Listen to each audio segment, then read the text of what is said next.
On the day Vera disappeared, the house was disturbingly clean. Not just tidy, it was erased. The air smelled of disinfectant, so sharp it stung my nose. The couch pillows were aligned with surgical precision, and every personal detail, every photo, every little trinket we'd collected was gone. It didn't feel like our home anymore. It felt like a stage set, waiting for the actors to arrive. I stopped in the hallway, a cold feeling creeping up my spine. My first thought was that she'd gone too far again. Vera hated disorder, especially before important dates. And today was important. It was 5 years since our wedding. I called her name, my voice sounding small in the empty space. Then again, louder this time, Vera. Silence answered back, thick and suffocating. Her phone was on the kitchen table, screen up. No password. That was the first real alarm bell. Vera never, ever did that. Our privacy was an unspoken religion, a sacred boundary we never crossed. A note app was open on the screen. The cursor blinked at the end of a single sentence. If you're reading this, you've already started telling your version. My legs suddenly refused to work, and I sank into a kitchen chair. I told myself it was a joke. A dramatic, over-the-top joke. Vera loved psychological games. She had this belief that the world was a stage and most people needed to be guided on how to feel. It was her way of controlling the narrative, both at her marketing job and, I was starting to realize, at home. So I waited. An hour passed. Then another. The silence in the house grew heavier, pressing down on me. I started calling her phone, even though it was right in front of me, hoping it was a dream. I texted, pleading for her to stop this game. I checked our joint bank account online, nothing unusual, no large withdrawals, no strange activity. Everything was normal. And that was the most abnormal thing of all. That's when I finally called the police. They arrived quickly. Too quickly, it seemed as if they were just around the corner. The questions were routine, delivered with a professional detachment that made my skin crawl. When did you last see her? Any recent conflicts? Any money issues? Does anyone else have a key to the house? I answered calmly. I'm good at calm. Vera used to say that was the scariest thing about me, my ability to stay composed in a crisis.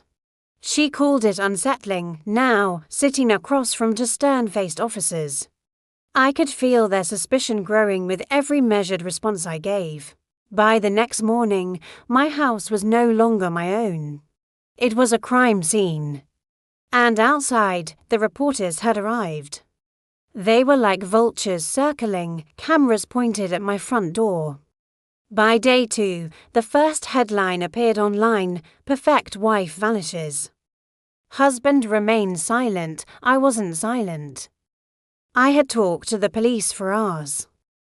But I had nothing convincing to say, no tears, no desperate pleas.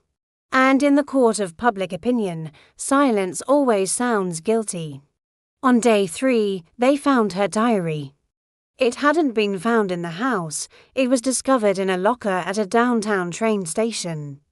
Carefully placed, the detective noted. Waiting to be found. The pages, filled with Vera's neat, elegant handwriting, revealed a version of our life that I didn't recognize. She chronicled our arguments, but twisted them, sharpened them into weapons. Dates were meticulously recorded. A disagreement over dinner became a night of terror.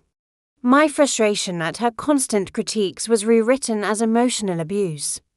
I read the excerpts the police showed me. He smiles when he hurts me.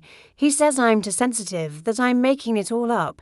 He erases me slowly, piece by piece, until I won't exist at all. I barely recognized the man she described. The events were real, the arguments, the disagreements, but the context was stripped away, the meaning warped. Vera had always known how to edit reality. It's what made her brilliant at her job. She believed truth was just a matter of framing, of presenting the most compelling version of a story. And she was framing me. The internet made its decision with terrifying speed. My face was plastered everywhere. Photos of me looking stoic, looking tired, looking emotionless. Every clip of me walking from my car to my front door was analyzed. My pauses, my tone of voice, my posture, all of it became evidence of my guilt. The world was consuming this story, and they had found their villain. I started doubting myself. The public pressure was immense. What if she was right? What if I was the monster she described? What if she had simply seen me more clearly than I had ever seen myself? Maybe I had been erasing her without even realizing it. The gaslighting was so effective, it was starting to work on me. On the 7th day, a letter arrived. A plain white envelope, no return address, just my name typed on the front. It had been slipped under my door. Inside, there was a small flash drive and a single, folded note. The note said, "You always said I exaggerated." Let's see, my hands were shaking as I plugged the drive into my laptop.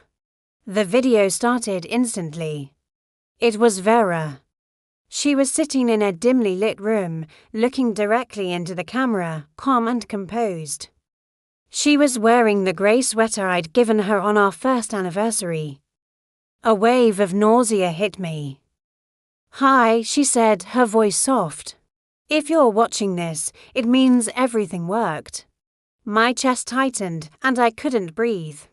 "Don't panic," she continued, a small, knowing smile playing on her lips. "You're doing great. People need a villain. They need a simple story to understand. You've always worn that part well, you just didn't know it." She smiled again.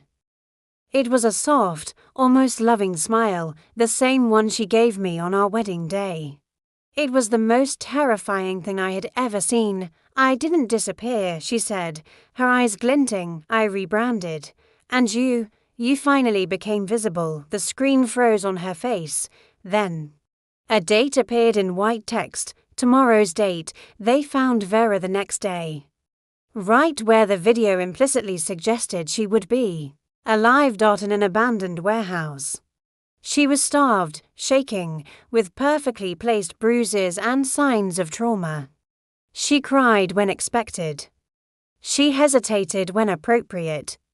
She told the story the world was already dying to hear, a story of a daring escape from her monster of a husband.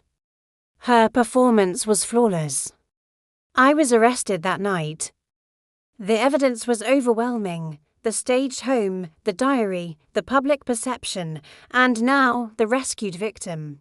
As I lay on a narrow, cold prison bed, staring at the ceiling, one simple, devastating truth settled in my bones. Vera never wanted to vanish.